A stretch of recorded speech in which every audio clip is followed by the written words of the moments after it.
I wrote The Third Wave because I think that the first wave of the internet, understanding what happened in that first wave, is going to be informative for entrepreneurs in the third wave. I think the third wave is going to be profound in terms of the impact on people's lives and have the opportunity to build some great iconic companies, but it's going to require a different mindset and a different playbook. Internet pioneer Steve Case on CNBC there discussing his new book, highlighting upcoming changes in the internet that he thinks will be online quite soon.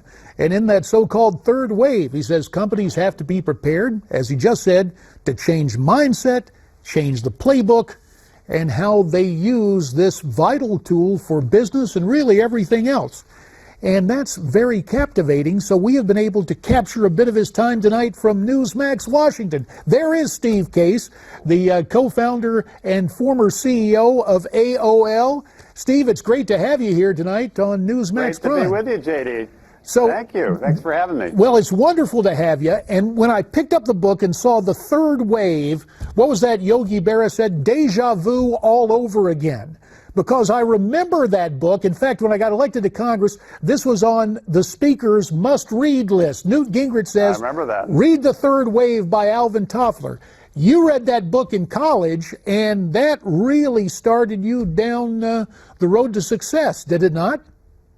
Yeah, I was a big fan of that book. I remember Newt was too. At one point, Newt actually interviewed Alvin Toffler on C-SPAN about the book. So we both have a lot of respect for Toffler. I read that book in 1980. I was actually a senior in college, and I was completely mesmerized by the Toffler view of the future. Particularly, he was talking about now 4 decades ago what we now think of as the internet. So I knew I wanted to do that. But when I graduated, there really weren't internet companies to go to. There wasn't much of a startup culture back then. So I worked for some big companies for a few years, but finally figured out a way to break into this and was a co-founder of AOL in 1985 when only 3% of people were online, and those 3% were only online 1 hour a week. So it really was with the early days, the beginning of that first wave of the internet. And what's interesting about the book, Steve, is that it's part memoir and part self-help advice and then your own future take. I really am enjoying this so much, but I have to ask you, what do you believe your secrets to success were,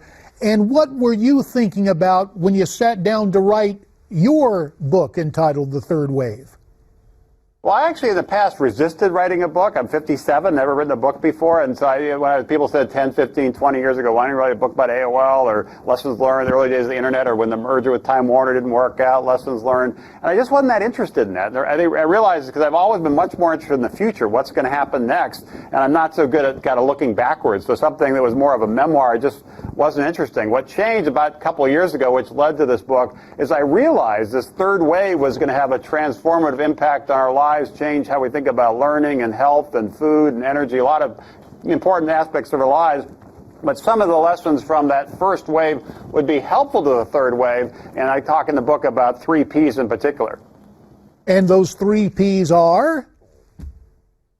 First, it's partnership. It was very important in the first wave to have partners. You couldn't go alone. You had to go together. And we had 300 partnerships at AOL. Partnerships were less important in the second wave. The first wave, I should say, was just building the internet, building the on-ramps to the internet, getting the world connected to the internet. The second wave, the last 15 years or so, has been building apps and services on top of the internet, Facebook and Twitter and Snapchat and Waze, things like that. The third wave is really going to be integrating that in more daily parts of our lives in terms of how our kids learn, how we stay healthy. But the 3 Ps are partnership, policy, and perseverance. That first wave, partnerships were critical. They're going to be critical again in the third wave. If you really want to change education, you're going to have to partner with the teachers, partner with the schools, partner with the universities. If you really want to revolutionize healthcare, you're going to have to work with the doctors and the hospitals, not about the app, not about the software. The second is policy. The first wave was very important to have a connection with government. The second wave was less important. It's going to become important again in the third wave in part because many of these sectors are regulated. Obviously, people get frustrated by the regulation, but you can't ignore them. You have to engage and maybe try to get them changed. And the third P is perseverance. It took us 10 years to really start getting traction with AOL. Second wave, you did have things like Facebook that was an overnight success. The third wave, perseverance, is going to become very important again. So that led me to, once I realized this third wave, what was going to happen next, I wanted to give people a sense of that, but also give them some lessons from that first wave that can help them in the third wave, because I think there are going to be a lot of similarities between them. So you persevered and wrote this book, and in the third wave, I'm interested You know, we saw the congregation of high-tech companies in Silicon Valley. What happens in the third wave? Do we see better geographical distribution? Absolutely. There's a chapter in the book I call The Rise of the Rest. I'm very excited by this. I've spent the last couple of years, I've traveled 4,000 miles all around the country to a couple dozen different cities to find out not just what's happening in San Francisco or New York or Boston, because there's a lot of focus and attention and capital focused on that, but it's happening in the rest of the country. So I've been to places like Detroit and Des Moines and Madison and Minneapolis and Kansas City and St. Louis. This week I was in Nashville. Next week I'm going to be back in Kansas City. A couple weeks ago I was in Denver. These are great American cities that are now showing strong momentum in terms of their startup communities. Not just about the big companies there, it's about the entrepreneurs and the startups in those cities. And as a result, I think in this third wave, you'll see entrepreneurship and innovation more regionalized. It won't just be about a few places. Last year, 75% of venture capital went to 3 states: California, New York, and Massachusetts. 75%. The other 47 states fought over the other 25%. I think in the third wave, capital will flow more broadly across the country. Innovation will happen more broadly across the country. And therefore, there'll be more job creation and economic growth in communities all across the country, not just in a few places. And yet, as we are in the second wave, it appears there are still dominant entities. For example, Google. Are you concerned that Google is dominating much of the internet landscape? And is it conceivable that Google could try to throw up roadblocks to third wave companies?